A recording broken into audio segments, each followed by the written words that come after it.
اواز په پارلیمنت هاوس کې خصوصا قوم مموزي دپاره او اورګزو دپاره دا به تاسو ډېره مننه ځکه چې تاسو سره مو خپله وفاداري ظاهره کړې ده. دې په باره کې ته څه وایې؟ مهرباني شکریه. ما خیال دی د اورګزو خو الکا نیمه انګوته ورګډله او بالکل او یوسف خان ایم ان ای جوړ ده جی یوسف خان تحریک انصاف او ایم پی ای هغه دی اورنګزیب خان دی جی.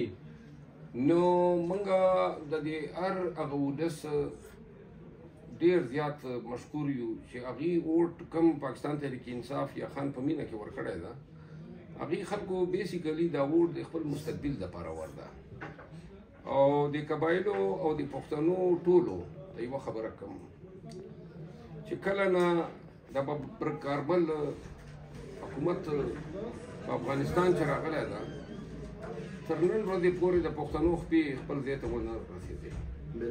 دا ظلم د پښتنو قتل دا مړي دي جهاد دا او جګړې دي جنګونه دي او بیا د پاکستان او افغانستان منځ کې چې کوم سیاست تیر شو هغې موږ تباه کړو او نن زموږ په خاوره باندې امن نشته.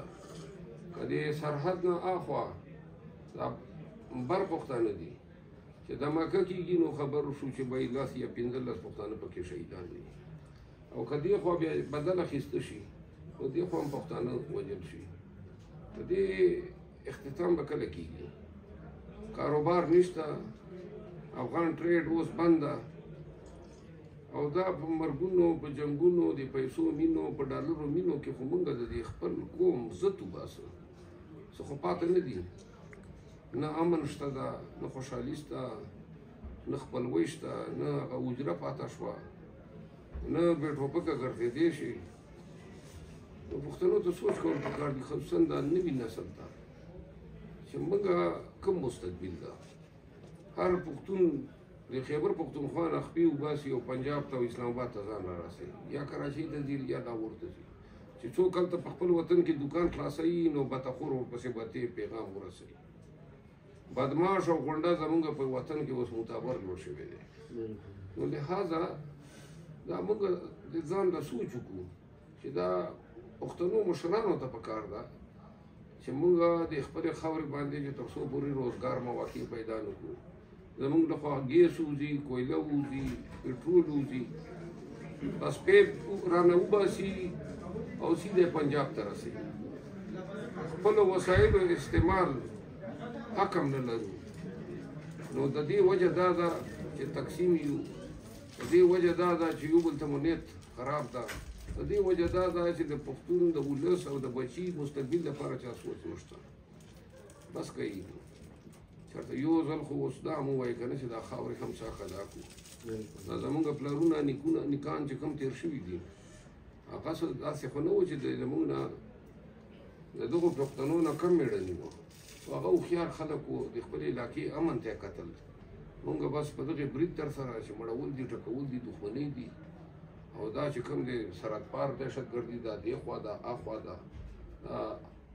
نو لحاظه دا دواړه سایډو ته چې کوم دی پښتون تباه کېږي، پښتنې کونډې کېږي.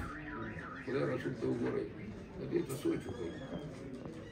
ها جی بس یو د خان صاحب په باره کې ته تاسو خو سره جیل کې ملاو شوی و، د حوصلې او د دې صحت په باره کې معلومات راکړه. عوام ډېر اندېښمن دي. نه الحمدلله ډېر ښه صحت یې دی او بله ورځ چې زه ورغلی وم دا پینک کلر شرټ یې اچولی و ماشاءالله او جینز یې اچولی و. دا زما دا کوم جینز اوس چې اچولی دی شین رنګ جینز و او ښه موډ کې هم و او دوره ټینشن دوره پریشر باوجود هم دا سړی چې کوم دی موږ په دې تېرو اتو نو میاشتو کې په دې نه کړو پوه چې دا سړی چېرته ټینشن کې ده، چېرته خفه ده. هر وخت دی بیا هم موږ ته وایي چې په دې خبره باندې خبره کوئ، دا ولس ته دا خبره کوئ، دا میډیا ته چې کوم دی دا خبره وړاندې کوئ. هر وخت د ده کوشش دی چې موږ نور پوه کړي. ښه بس اخري لاس چې د خان صاحب چې کوم د جیل نه رهایي ډېر هغه شته، دا واقعي د دې څه ټوس اقدامات کېږي که دا صرف افوار او بلکې اوس دغه سني کونسل سره چې کوم اتحاد وشو هغه چې کوم مو والا منډیټ و هغه خلک وایي چې یاره دا ځای خو نه دی شوی.